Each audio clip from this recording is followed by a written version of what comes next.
Hinamak na manugang. Kabanata 345. Ang third master ng pamilya Jiang ay yumuko at tumalon palabas ng sasakyan, puno ng pambobola ang mukha. Mr. Dixon, saan ka pupunta? Nagsalubong ang kilay ni Alex Dixon. Ikaw ay. Biglang naalala ni Ming Nooran at napasigaw. Siya ang ikatlong guro ng pamilya Jiang. Ninakaw ng kapatid ko ang gamot mo at ginamit ito para gamutin ang sakit ng kanyang anak. Sa huli, nalantad siya. Tama, Mr. Dixon, naguguluhan din ako. Akala ko talaga pinagaling ako ni Ming Yu. Bakas sa mukha ng third master ng pamilya Jiang ang panghihinayang. Bumantong hininga siya at sinabing, Mr. Dixon, you are really benevolent. I am here today to thank you. Alright, are you guys going out? Malamig na sinabi ni Ming Nooran, hindi kami lalabas. Hindi kami kamag-anak ng pamilya Meng. Natigilan sandali si Third Master Jiang, pagkatapos ay mabilis niyang sinabi, nagkataon na nakapaghanda ako ng bahay para kay Mr. Dixon, at plano kong ibigay ito sa kanya bilang regalo sa pagpapagamot sa aking anak. Kung hindi mo isip, maaari kang manatili doon sa ngayon. Talagang mabuti iyan. Tuwang-tuwa si Ming Nooran at agad na bumulong. Nag-alinlangan si Li Westbing at sinabing, ito ay hindi masyadong maganda. Ano ang problema nito? Ang dahilan kung bakit maaaring gumaling ang aking anak na babae ay dahil sa mahimalang kasanayan ni Mr. Dixon sa medisina. Napabuntong hininga si Third Master Jiang at sinabi, ang Jiang family ay palaging gag-antay sa kanilang kabutihan. Sana ay tanggapin ito ni Mr. Dixon at maginhawa na ang pakiramdam ko. Pagkasabi noon ay palihim siyang nakahinga ng maluwag. Ang gawaing ibinigay sa kanya ni Jiang Handong ay upang samantalahin ang pagkakataong makamit ang pabor kay Alex Dixon. Isang araw at gabi siyang naghihintay sa labas ng pamilya Meng. Sa wakas, lumabas na rin siya. Tumingin si Alex Dixon sa third master ng pamilya Jiang at sinabi sa patag na tono, tinawagan ka ba ni Jiang Handong dito?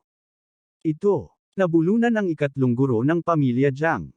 Hindi niya inaasahan na makikita siya. Sa sobrang kahihiyan ay wala siyang masabi. Jiang Handong. Jiang family. Nagulat din si Li Westbing. Iyon ang tagapagmana ng Jiang family. Kahit na gusto ni Meng Shiguo na pasayahin siya, wala lang siyang karapatan na pakiligin siya. Hindi niya inaasahan na ang sikat na tagapagmana ng Jiang family ay talagang darating para pabor kay Alex Dixon. Laking gulat ni Ming Nooran kaya hindi siya makapagsalita. Iyon ay ang Jiang family. Ang buong Yan capital ay puno ng mga taong gustong mambola. Pawis na pawis ang third master ng pamilya Jiang. Pinilit niyang ngumiti at sinabing, Mr. Dixon, si Young Master Jiang ay taos pusong gustong magpasalamat sa iyo. Gusto rin niyang lutasin ang hindi pagkakaunawaan sa araw na iyon. Sana ay mabigyan ako ni Mr. Dixon ng pagkakataon. Hindi kailangan ni Alex Dixon ang bahay ni Jiang Handong. Nang tatanggi na sana siya, narinig niyang sinabi ni Ming Nooran, Kuya Alex, kung mananatili ka sa bahay ni Young Master Jiang ng ilang araw, hindi maglalakas loob si Young Master Li na hanapin ako kapag wala ka, sa paligid. Tatay ko, si Meng Shiguo at ang iba ay walang lakas ng loob na asarin ako di ba?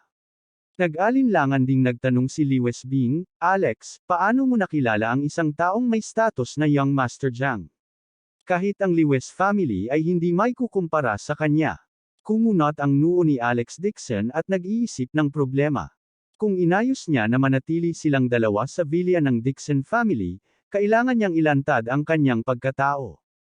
Mas maginhawang gamitin ang mga ito sa mansyon ng Jiang family. Tuldok. Tirahan ni Meng. Nagnganga ang ngipin ni Meng Yu at sinabing, Tay, hahayaan mo bang umalis si Dixon ng ganun-ganun lang?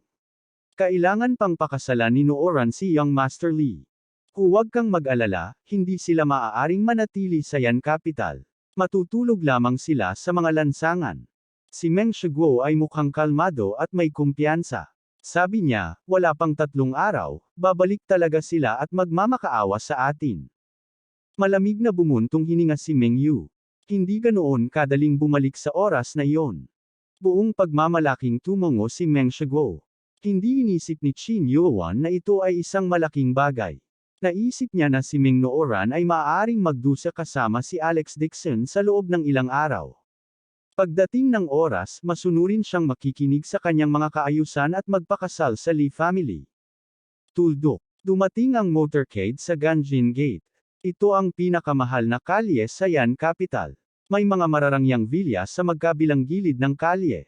Mayaman man o mahal ang mga nakatira dito, at kahit ang pamilya Meng ay hindi ito kayang bayaran.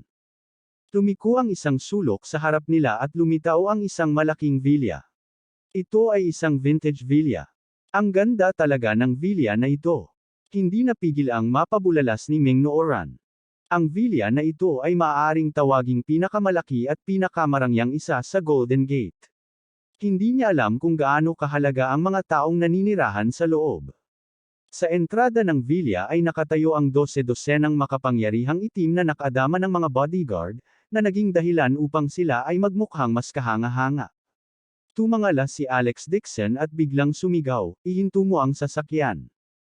Mabilis na tinawag ni Third Master Jiang ang sasakyan na huminto. Bumaba ng sasakyan si Alex Dixon at dirdiretsyong naglakad papunta sa mansyon. "Alex, don't barge into other Tao's mansion," nag-aalalang sigaw ni Lewis Bing sa likod niya. Ang Third Master ng pamilya Jiang ay nanginginig din. Mabilis siyang sumigaw, "Mr. Dixon, bumalik ka kaagad." Iyon ang bahay ni Third Young Master sa pamilya Dixon sa Yan Capital. Bago pa niya matapos ang kanyang sasabihin ay nakapasok na si Alex Dixon sa mansyon. Ang mga bodyguard na nakaitim sa magkabilang gilid ay yumuko at sumigaw, "Welcome back, Mr. Dixon." Ang kanyang boses ay yumanig sa kalangitan at ang kanyang momentum ay nakakagulat. Natigilan lahat ng grupo ng mga tao sa sasakyan. Ibinuko ni Third Master Jiang ang kanyang bibig sa gulat at nasa estado ng pagkabigla. Nakatitig din sina Lewis Bing at Meng Nooran habang nakadilat ang mga mata. Hindi sila makapaniwala sa nangyayari sa harapan nila. Pumasok si Alex Dixon sa villa. Parang may naisip, tumalikod siya at parang walang nangyari, "I almost forgot to tell you guys. This is my villa. Do you want to come in and take a look?" "Iyong villa mo." Laking gulat ni Third Master Jiang kaya hindi niya maisara ang kanyang bibig. Ayon sa pagkakaalam niya, halatang mansyon ito ng pamilya Dixon. Baka si Alex Dixon yon. Naisip din ito ni Lewis Bing at nabigla sa gulat, "Alex. Baka ikaw. Ikaw si Young Master Dixon." Hindi siya makapaniwala. Paano ito naging posible? Si Alex Dixon ay talagang Young Master ng Dixon family. "Kuya Alex, sa iyo ba talaga itong villa?" Tinakpan ni Meng Nooran ang kanyang bibig, puno ng pagtataka ang kanyang mga mata.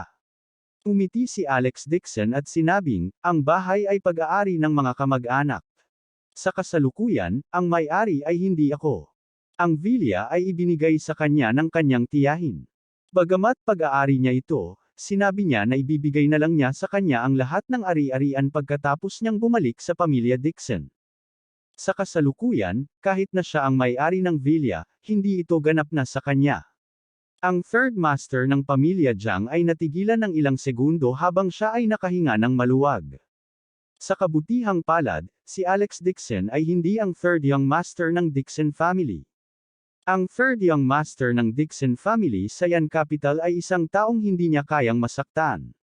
Hindi lamang misteryoso ang kanyang pagkakakilanlan, itinalaga rin siya bilang tagapagmana ng pamilya Dixon, at ang kanyang kayamanan ay katumbas ng kay Jiang Handong. Nagulat si Lewis Bing at nagtanong, "Alex, kamag-anak ka ba ng Dixon family sa Yan Capital?" Tumigil sandali si Alex Dixon. Ngayong tumakas na siya sa bahay, ayaw niyang ilantad ang kanyang pagkakakilanlan, kaya malabo niyang sinabi, "I guess you can consider it as a little bit, but I haven't seen anyone from the Dixon family in a few taon. Kaya ito ay isang malayong kamag-anak," sabi ni Meng Nooran. Hindi niya naisip na napakalaki ng pamilya ng Dixon family, at may daan-daang malalayong kamag-anak. Dahil ilang taon nang hindi nakikipag-ugnayan si Alex Dixon sa pamilya Dixon, malamang isa na siya sa mga ito na hindi maaaring malayo. Gayunpaman, gaano man kalayo ang isang kamag-anak, hindi kapani-paniwalang bagay pa rin ang makipag-ugnayan sa pamilya Dixon. Sabi ni Alex Dixon, "Dahil nandito ka, pumasok ka at tingnan mo." Si Meng Nooran ay hindi pa nakatira sa ganoong mansyon dati, At hindi pa siya nagkaroon ng pagkakataong bisitahin ito. Nang marinig niya ito, tumalon siya sa kotse at naglakad na may pagtataka sa mukha. Mabilis ding sumunod sina Lewis Bing at Third Master Jiang. Sabi ni Meng Nooran, kung si tatay.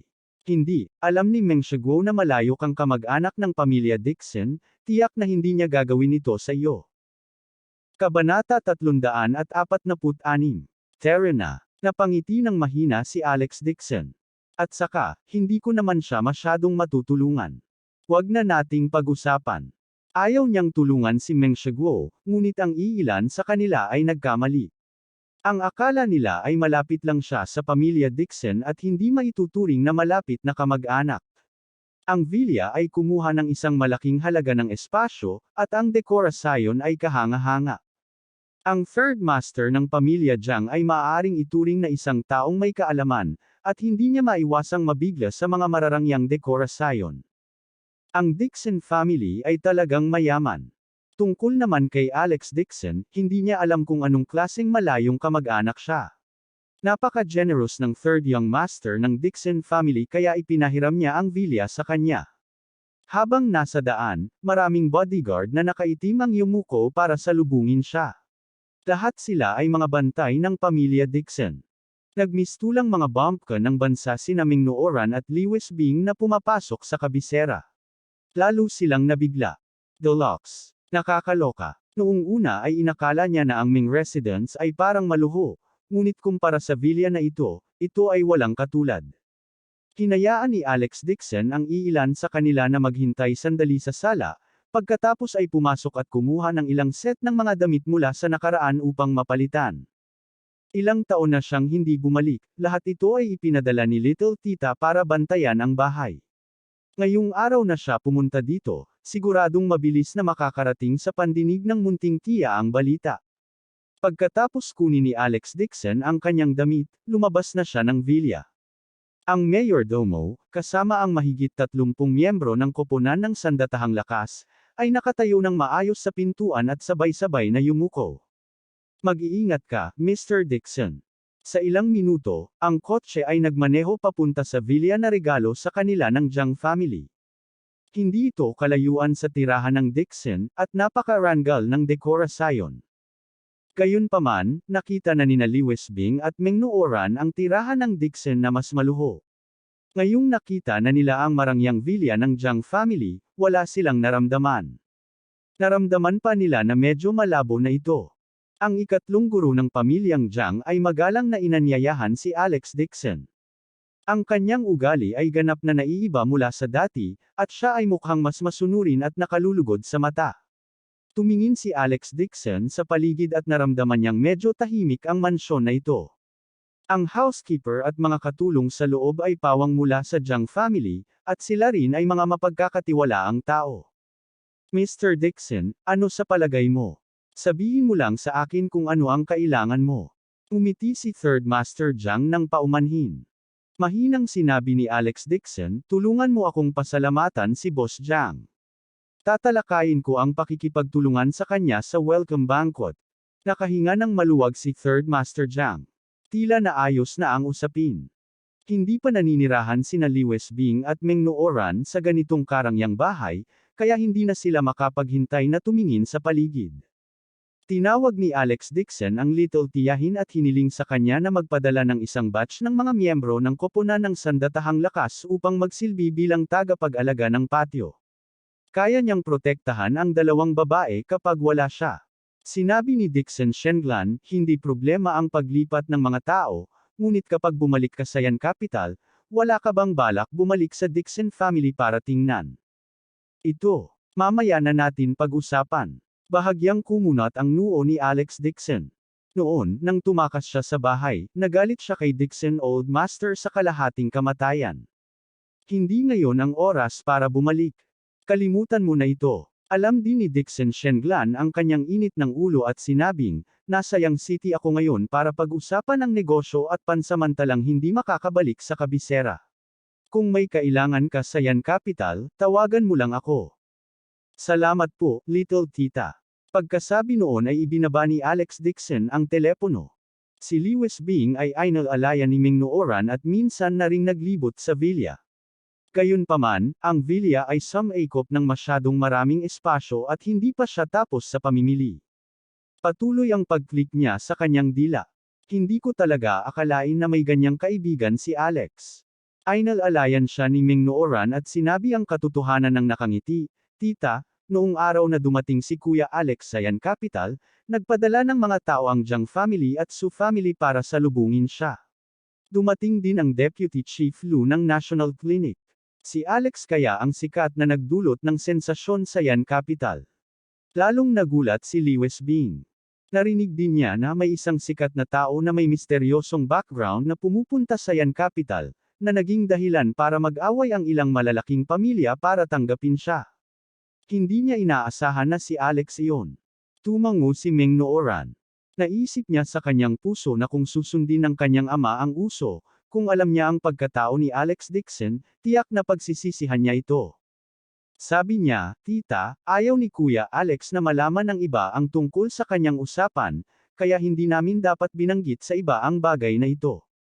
Hindi namin gustong gumawa ng gulo para sa kanya." "Alam ko." Mabilis na sabi ni Lewis Bing. "May mga nakayukong tigre at nakatagong dragon sa Yan Capital. Paano niya ito maisa sa publiko? Isa pa, alam na alam niya kung anong klaseng tao ang biyenan ni Alex Dixon. Hindi niya ito babanggitin sa pamilya Lewis." Matapos ayusin ang dalawang babae, sa wakas ay nagkaroon ng panahon si Alex Dixon para harapin ang ibang bagay. Ang unang tawag niya sa telepono ay para sabihin sa kanila na bawiin ang puhunan na 5 milyong yuan mula sa pamilya Meng. Naputol din ang orihinal na plano ng kooperasyon. Dahil hindi niya sila kamag-anak, walang masyadong masabi. Sumunod ay ang paghahanda para dumalo sa welcome banquet ng Jiang family kinabukasan. Sa oras na iyon, tatalakayin niya ang pakikipagtulungan sa gamot kasama si Jiang Handong. Tuldok. Kinaumagahan, sinalubong ni Meng Shiguo ang isang kidlat mula sa asol. Na-withdraw na ang puhunan ng pamilya Meng. Ang kanyang pagkabigla ay hindi maliit na bagay, at siya ay balisa bilang isang langgam sa mainit na kawali. Sa umpisa, handa siyang lumabas ng todo, ngunit bigla na lang, kailangan niyang gumawa ng isang bagay. Ito ay papatayin lamang siya. Si Meng Shiguo ay labis na nababalisa. Hindi ugnayan sa mga namumadaling magmuhunan, at gumawa siya ng 12 ng mga tawag upang makiusap. Noon lamang naiinip na sinabi ng kabilang partido na ang pag-withdraw ng puhunan ay ang layunin ng amo. Tiyak na may hindi pagkakaunawaan. Mapait na pakiusap ni Meng Shiguo. "Pwede mo bang sabihin sa akin kung sino ang amo? Gusto kong ipaliwanag sa kanya ng personal. Sa tingin mo karapat-dapat ka?" Malamig na umungol ang kabilang partido. "Sa status mo, wala kay boss na kausapin ka ng personal." Oo, mababa ang status ko. I don't dare to hope to talk to you in person. Kaya lang biglaan ang mga nangyari kaya gusto ko na mismo magpaliwanag sa amo. Hininaan ni Meng Shiguo ang boses sa may sukdulan, mapagpakumbaba hanggang sa sukdulan. Gayunpaman, gaano man siya nagmakaawa, ang kabilang partido ay hindi nag-leak ng isang salita at ipinadala ang telepono. Si Meng Shiguo ay may pagkadismaya sa kanyang mukha habang siya ay walang lakas na umupo sa upuan. Nang walang anumang puhunan at nakakasakit sa Li family, anong klaseng malas ang mayroon ang pamilya Meng? Sinabi ni Ming Yu, "Tatay, hindi mo ba alam ang pinanggalingan ng pamumuhunang ito ay mula sa Haicheng Group Company? Narinig ko na sa pagsalubong sa piging ng Jiang family ngayong gabi, kakatawanin ni Young Master Li ang kanyang lolo para dumalo, at may ipapadala rin ang Haicheng Group Company. Bakit hindi natin subukan?" Talaga, lumiwanag ang mga mata ni Meng Shiguo, at isang kislap ng pag-asa ang nag-alab sa kanyang mga mata. Ang pamilya Meng ay walang karapatang lumahok sa pagtitipon ng pamilya Jiang, ngunit ang lolo ni Young Master Li ay malapit sa isang kamag-anak ng pamilya Jiang. Kaya naman, aanyayahan ng Jiang family ang Li family dahil sa pagsasaalang-alang sa kanilang reputasyon. Kailangan niyang pumunta at makaawa kay Young Master Li. Kailangan niyang samantalahin ang pagkakataong ito. Hanggat maaari niyang makilala ang mga tao ng Haicheng Group Company, kahit na kailangan niyang lumuhad at makaawa sa kanila, kailangan niyang alisin ang hindi pagkakaunawaan at kunin ang puhunan. Tuldok. Sayang 7, dumating sina Meng Shiguo at Young Master Lee sa Clear Sea Restaurant. Ang isang malaking grupo ng mga sikat na tao mula sa Yan Capital ay nagtipon na sa labas ng restaurant. Lahat sila ay top figures dahilan para manginig si Meng Shiguo sa takot. Kung ikukumpara sa mga big shot na ito, isa lang siyang maliit na hipon. Kung hindi dahil sa katotohanan ang kanyang lolo ay may personal na relasyon sa isang kamag-anak ng Jiang family, hindi siya magiging lumahok sa kompetisyon. Ang banquet hall ay pinalamutian ng maringal. Nagtipon ang mga tao sa pasukan at naghintay. Nakasuot ng formal na kasuotan si Jiang Handong at tumayo sa harap ng karamihan. Sa tabi niya ay nakatayo ang isang magandang babae na nakasuot ng wine red evening dress. Maputi ang kanyang balat, at mapula ang kanyang labi. Naka-light makeup siya, at maliwanag at maganda ang mukha niya. Ang kanyang ugali ay matikas at hindi pangkaraniwan. Kahit na sa Yan Capital, siya ay maituturing na isang natatanging kagandahan. Nakatayo siya sa karamihan, ngunit naakit niya ang atensyon ng maraming tao ng di kasekso. Kabanata 347. Masasabi ni Meng Shiguo sa isang sulyap na isang batang babae na may ganoong pagkakakilanlan ay dapat ang bunsong anak na babae ng Jiang family, si Jiang Shuili. Nabalitaan niyang hindi pa nagkaroon ng boyfriend si Jiang Shuili. Maraming maimpluwensyang tao mula sa Jing City ang dumating para mag-propose ng kasal, ngunit lahat sila ay tinanggihan niya. Kung ang kanyang anak na lalaki ay makakapag-asawa ng isang asawa tulad ng anak na babae ng Jiang family, ang Meng family ay maaaring lumipad sa tuktok at maging isang phoenix. Siyempre, iniisip lang ito ni Meng Shiguo sa kanyang puso. Paano magkakaroon ng koneksyon ang pamilya Meng sa isang babaeng katayuan ni Jiang Shuili? 12 ng mga security guard ang halos sumisiksik sa karamihan, nagtutulak at sumisigaw. Gumawa ng daan sa magkabilang panig. Malapit nang dumating ang mga kilalang bisita ng Jiang family. Huwag kang humarang. Nakatayo sa gilid si Meng Shiguo, ngunit itinulak pa rin siya. Hindi niya maiwasang iunat ang leeg at tumingin sa harapan. Isipin na ang mga kilalang kapatid ng Jiang family ang manggaguna sa isang malaking grupo ng mga sikat na tao upang salubungin sila sa pasukan. Walang nakakaalam kung sinong tao ang may ganoong karangalan. Puno ng inggit ang mukha ni Meng Shiguo. Ang Jiang family ay hindi man lang bigyan ng pangalawang sulyap ang pamilya Meng. Mabuti sana kung ang panauhi na ito ay mula sa pamilya Meng. Nandito na ang bisita. Nagkagulo ang mga tao.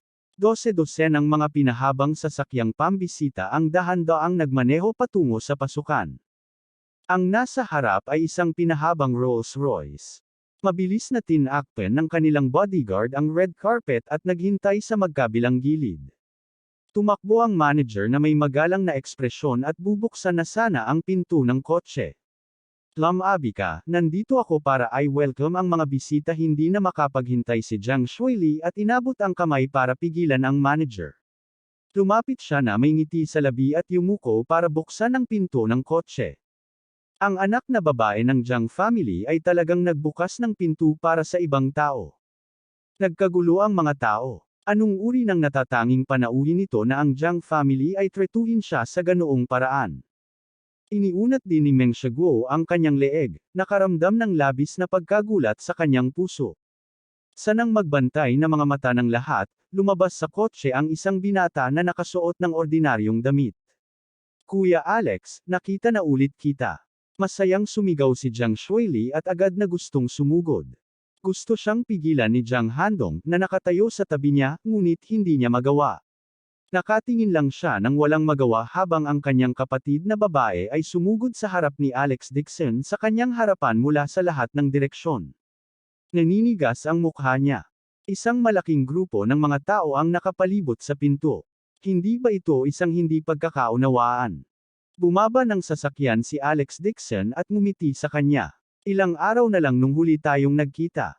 Pero bakit pakiramdam ko ilang taon na ang nakalipas simula nung huli kitang nakita? Umisi si Jiang Shuili. Puno ng saya ang kanyang mga mata at puno ng ngiti ang kanyang mukha. Muling naging berde ang mukha ni Jiang Handong. Mabilis siyang naglakad pasulong at nagkusa na iabot ang kanyang kamay kay Alex Dixon. Sabay tahimik niyang hinayla sa gilid ang kapatid. Gayunpaman, pumunta si Jiang Shuili sa kabilang panig at talagang hinawakan ang braso ni Alex Dixon. Umiti siya at sinabing, halika, pasok tayo. Bahagyang kumunat ang noo ni Jiang Handong. Naninigas ang kanyang mukha, ngunit hindi siya umimik. Magalang lang niyang sinabi, Mr. Dixon, pasok. Nagbubulungan ang mga tao. Maraming gulat na tingin ang damapo sa katawan ni Alex Dixon. Laking gulat ng maraming tao na halos malaglag ang kanilang mga eyeballs sa kanilang mga socket. Ang bisitang ito ay hindi magiging manugang ng Jiang family, di ba? I think so. Maraming tao sa Yan Capital ang gustong pakasalan ang anak ng Jiang family. Malapit nang masira ang threshold ng mga gustong mag-propose ng kasal. Hindi ko akalain na pipili pala ang Jiang family ng son-in, batas noon pa lang. Ang lalaking ito ay may pambihirang pagkakakilanlan. Kung hindi, bakit siya sasalubungin ng dalawang magkapatid ng Jiang family sa pintuan? Sa gitna ng diskusyon, ngumiti si Jiang Shuili habang nakahawak sa braso ni Alex Dixon at pumasok na may hawak na mahabang damit. Tumayo si Jiang Handong sa tabi ni Alex Dixon, at sinamahan siya ng mga kapatid sa paglalakad. Paano ito posible? Ang isip ni Young Master Lee ay nablangko saglit, at hindi na siya makabalik sa kanyang katinoan. Ang hillbilly ay biglang naging isang kilalang bisita ng Jiang family. Si Meng Shiguo, na nakatayo sa tabi niya, ay walang imak. Tinitigan niya si Alex Dixon, at ang kanyang isip ay napuno ng pagkabigla. Biglang hindi niya napigil ang sumigaw. Hindi siya dapat ganoon kabumpkin. Isang pamilyar na boses ang nagmula sa karamihan, dahilan para mapahinto si Alex Dixon sa kanyang kinatatayuan at lumingon na may malungkot na mukha. Nakita niya si Meng Shiguo na may isang sulyap at nakitang kumunat ang noo. Hindi niya akalain na darating din ang taong ito. Kuya Alex, siya ay nagsasalita tungkol sa isang bumpkin, siya ba ay nagsasalita tungkol sa iyo? Ang magagandang mata ni Jiang Shuili ay dumilat, at ang kanyang magandang mukha ay agad na natatakpan ng isang layer ng hamog na nagyelo. Malamig na tinitigan ni Jiang Handong si Meng Shiguo at sinabing, sino siya? Wala akong matandaang inimbitahan ang gayong tao sa handaan. Malamig na ngumuso si Jiang Shuili, tiyak na pumunta siya rito para manggulo, tama. Naglakas loob ka talagang sabihin na si Kuya Alex ay isang bumpkin ng bansa. May lumapit at mag-imbestiga sa background niya para sa akin. Tingnan ko kung gaano siya kamahal. Nabalik sa katinoan si Meng Shiguo. Sa sobrang takot niya ay kinilig siya at sinabing, galing ako sa Meng family. Bago pa siya matapos, malamig na pinag-usapan siya ni Jiang Handong, sino ang nagbuo ng listahan ng mga panauhin. Bakit napakababang pamilya dito para dumalo sa welcome banquet ng Jiangs? Alisin mo siya kaagad. Agad na pumunta ang kanilang bodyguard. Nagpanik si Meng Shiguo at mabilis na sinabi, Boss Jiang, ako. Ako ay kamag-anak ni Alex Dixon. Ang kanyang tiyahin ay aking hipag. Sumimangot si Jiang Shuili at agad na ikinaway ang kanyang kamay para pigilan ang bodyguard. She is her expression and said with a smile, so kamag-anak pala ni Mr. Dixon. Uncle Meng, bakit hindi mo sinabi kanina? Muntik na akong mapabayaan. May lumapit at sunduin si Uncle Meng para pumunta sa harapan at ayusin ang VIP, mga upuan. Napakagalang niya kaya nabigla si Meng Shiguo sa pabor at halos lumuhad para magpasalamat sa kanya. Sa sandaling ito, malamig na sinabi ni Alex Dixon, hindi ko siya kamag-anak. Kahapon pinalayas ako ng pamilya Meng at ang tita palabas ng Meng Prefecture at pinutol ang lahat ng pakikipag-ugnayan sa kanila. Si Jiang Shuili ay natigilan sandali. Nawala sa isang iglap ang ngiti sa labi niya. Naiinis niyang sulyap kay Meng Shiguo at sinabing, talagang pinalayas ka niya. Hindi siya isang kilalang panauhin ng Jiang family. May darating at itaboy siya. Hindi inaasahan ni Meng Shiguo na sasabihin iyon ni Alex Dixon. Sa sobrang takot niya ay napabuga siya ng malamig na pawis at halos malaglag sa lupa. Sobrang pinagsisihan niya ito sa kanyang puso. Kung alam niyang kilala ni Alex Dixon ang magkapatid na Jiang family, hindi niya sana ito itinaboy. Maganda sana ang pakikitungo niya sa kanya. Alam na alam ni Jiang Handong kung ano ang nangyayari. Sa isang solemn na mukha, sinabi niya, anong klaseng bagay ang pamilya Meng? How dare they make trouble at the banquet of the Jiang family? I'm afraid they are here in purpose para ipahiya si Mr. Dixon. In the future, ang pamilyang Jiang ay hindi kailanman makikipagtulungan sa pamilya Meng sa anumang proyektong kanilang sasalihan. Ang mga kasosyo ng pamilya Meng ay magiging mga kalaban ng pamilyang Jiang. Nang hamina ang boses niya, nagkagulo ang mga tao. Ito ay isang malinaw na pagbabawal sa pamilya Meng. Sa Yan Capital, kung sila ay pagbabawalan ng Jiang family, ito ay walang alinlangan na kapareho ng panliligaw sa kamatayan. Sa sandaling ito, maraming tao ang mabilis na nagpahayag ng kanilang mga opinyon at nilinaw na hindi sila makikipagtulungan sa pamilya Meng. May ilang customer pa nga ng pamilya Meng na agad na nag-anunsyo ng pagtatapos ng kontrata at hindi na sila makikipag-ugnayan sa kanila sa darating na panahon. Mr. Jiang, ay. Ang puso ni Meng Shiguo ay tumibok ng husto, at ang pawis ay tumutulo mula sa kanyang noo. Ang kanyang mukha ay agad na namutla. Nanginginig ang kanyang mga paa. Mabilis siyang ngumiti ng paumanhin kay Alex Dixon at sinabing, "Pamangkin, ikaw. Sabihin mo kaagad kay Boss Jiang, lahat ng ito ay hindi pagkakaunawaan. Inaanyayahan ka ng Meng family na nananatili kahit anong oras. Napagkamalan mo akong ibang tao. Walang relasyon sa akin ang Meng family." Pagkatapos magsalita ni Alex Dixon, hindi niya pinansin si Meng Shiguo at pumasok sa banquet hall. Kabanata 348. Sinundan siya ni Jiang Shuili at mabilis siyang naabutan. Naiinis niyang sabi, "Anong pamilya Meng? Sino ang nagtanong sa kanya na pumunta dito? Nakakadiri." Alex. Nanginginig pa rin si Meng Shiguo at tumatawag. Agad siyang binuhat ng kanilang bodyguard at kinaladkad palabas ng pinto. Sinigawan ni Jiang Handong ang isang nasa katanghaliang gulang na lalaki, nasira nito ang mood ni Mr. Dixon. Kahit maliit na bagay ay hindi mo magagawa. Paano mo ito nagawa?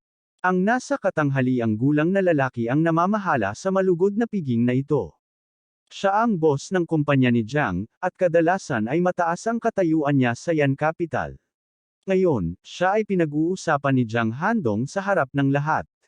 Naglakas loob lamang siyang kumilos ng masunurin. Pagkaalis ni Jiang Handong, itinaas ng nasa katanghaliang gulang na lalaki ang kanyang ulo at biglang naging mabagsik at ambisyosong tao. Malamig siyang sumigaw, "Sino ang nag-imbita ng pamilya Meng?" Nakatayo si Young Master Li sa karamihan. Sa sobrang takot niya ay pinagpawisan siya ng malamig. Sa kanyang puso, daan-daang beses na niyang pinagalitan si Meng Shiguo. Sa sandaling ito, wala siyang ibang nagawa kundi ang tumayo at ngumiti ng paumanhin. "Boss Wang, nakiusap si CEO Meng na dalhin ko siya dito. Hindi ko akalain." Bago pa niya matapos ang kanyang sasabihin ay sinampal siya ng mahina ng nasa katanghaliang gulang na lalaki. Mahigpit siyang sumigaw, "Na-offend mo ako kay Young Master Jiang. I think you're Li family." Ayaw na niyang manatili sa Yan Capital. May dumating at pinalayas siya. Pinutol ng kumpanya ni Jiang ang lahat ng pakikipag-ugnayan sa mga ang pamilya Meng at ang Li family. Ang sinumang makikipagtulungan sa dalawang pamilyang ito ay itinuring na kalaban ng mga Jiang. Hinding-hindi tayo makikipagtulungan. Dumudugo ang ilong ni Young Master Li dahil sa sampal. Wala siyang pakialam sa sakit. Napaluhod siya at nagmamakaawa na may malungkot na mukha. Hindi niya akalain na dadalhin niya si Meng Shiguo dito, at ang Li family ay ipagbabawal ng Jiang family. Ito ay isang kalamidad na nagmula sa langit. Sinipa siya ng medyo may edad na at galit na naglakad papunta sa banquet hall. Si Young Master Li ay lubos na nataranta. Sumugod siya at gustong humingi ng awa, ngunit may ilang bodyguard na sumugod at binuhat siya at si Meng Shiguo na parang tigre at tigre, tinulak sila palabas ng pinto. Malakas na bumagsak si Meng Shiguo sa lupa, tila pulubi. Hindi mas maganda si Young Master Li. Nababalot siya ng dumi, at madumi at itim ang puting suit na suot niya. Tiniis niya ang sakit at bumangon. Tumangala siya sa pasukan ng banquet hall na may panghihinayang at puot sa kanyang mga mata. Walang karapatan ang Li family na lumahok sa high-end na piging na ginanap ng Jiang family. Ito ay dahil narinig niya na ang anak na babae ng Jiang family ay napakaganda at mahal. Kaya naman, kinailangan ni Young Master Li na magmakaawa kay Old Master sa mahabang panahon bago siya pumayag na kumatawan sa Li family sa paglilipat na ito. Ang kanyang layunin ay upang makakuha ng pabor sa Jiang family at makilala ang ilang malalaking kuha. Gayunpaman, hindi niya inaasahan na hindi lamang siya nakapagsalita kay Jiang Shuili, pinalayas pa siya ng Jiang family. Kung babalik siya ngayon, hindi binanggit ang galit ng kanyang ama, marahil kahit na si Old Man Lee ay mabali ang kanyang mga binti. Nang inag si Young Master Lee at tumingin kay Meng Shiguo na may malungkot na mukha.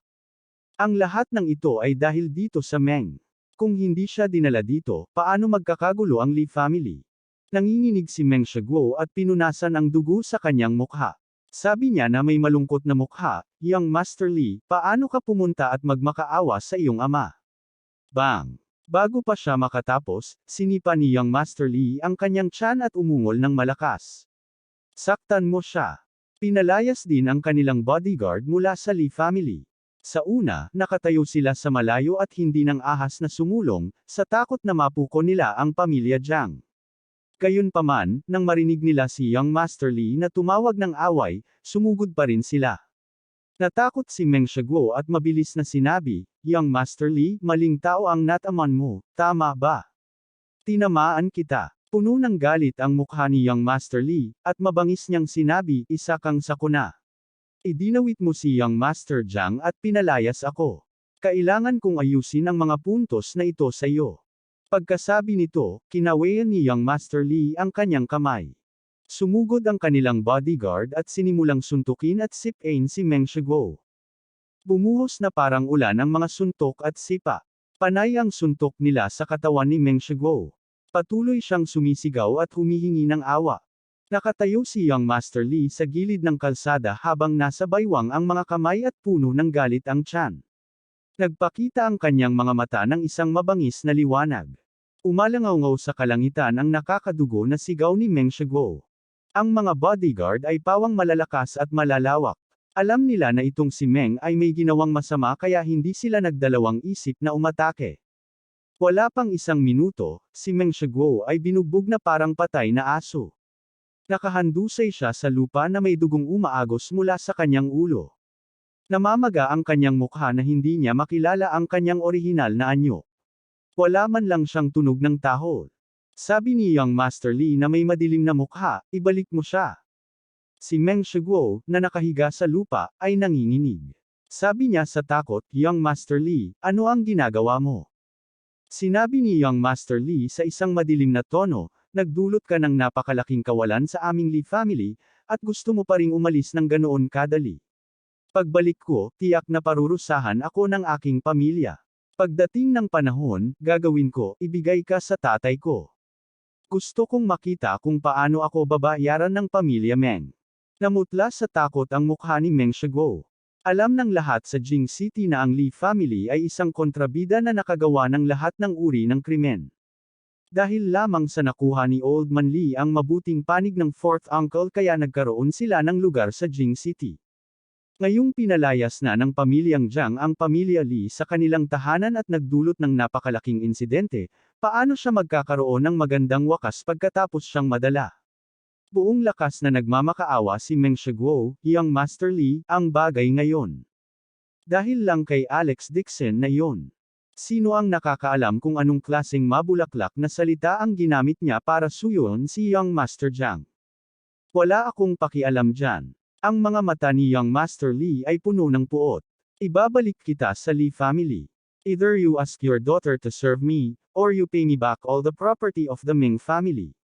Otherwise, this matter will not end. Pagkatapos sabihin iyon, ikinaway niya ang kanyang kamay at inutusan ang kanyang mga bodyguard na itali ng mahigpit si Meng Shiguo at ipasok siya sa trunk ng kotse. Natakot si Meng Shiguo at mabilis na nagmakaawa, hayaan mo muna ako. Hahayaan ko si Nooran na maging keso mo. May isa pang Haicheng Group Company na nag-invest ng 50 milyon sa aking pamilya Meng. Pupunta ako at magmakaawa sa amo ng Haicheng Group Company. Siguradong tutulungan niya ako. Bago niya natapos ang kanyang mga salita, isang alon ng mainit na palakpakan ang biglang umalangaw sa banquet hall, na sinundan ng malakas na boses ng host. Tuldok, magbigay tayo ng isang mainit na palakpakan upang ipagdiwang ang kinatawan ng Jiang's at Haicheng Group Company, si Alex Dixon na lumagda sa kasunduan sa pakikipagtulungan. Alex Dixon. Natigilan si Young Master Lee. Si Meng Shuguo, sa kabilang banda, ay labis na nagulat na nawala ang kalahati ng kanyang kaluluwa. Kasing puti ng papel ang mukha niya. Sa sandaling ito, umiling ang kanyang ulo at naging itim ang kanyang paningin. Paano ito naging posible? Si Alex Dixon talaga ang kinatawan ng Haicheng Group Company. Sa madaling salita, ang 50 milyon na ipinuhunan niya sa pamilya Meng ay nang inag ang katawan ni Meng Shuguo, at sinampal niya ang sarili niyang ulo ng may panghihinayang. Wala rin daw kasing 50 million investment mula sa langit. Pagkatapos niyang sipain si Alex Dixon sa pamilya Meng, biglang na-withdraw ang investment. Akala niya may mali sa gitna, pero hindi niya inaasahan na may kinalaman ito kay Alex Dixon. Hinayla ni Meng Shuguo ang kanyang buhok sa sakit at nagpakawala ng mahabang dagandong patungo sa langit. Pinalampas niya ang isang magandang pagkakataon. Kung alam niya na ang investment na ito ay may kaugnayan kay Alex Dixon, hindi niya sana mababali ang tingin kay Alex Dixon tulad ng ginawa niya noon. Abangan ang susunod na kabanata.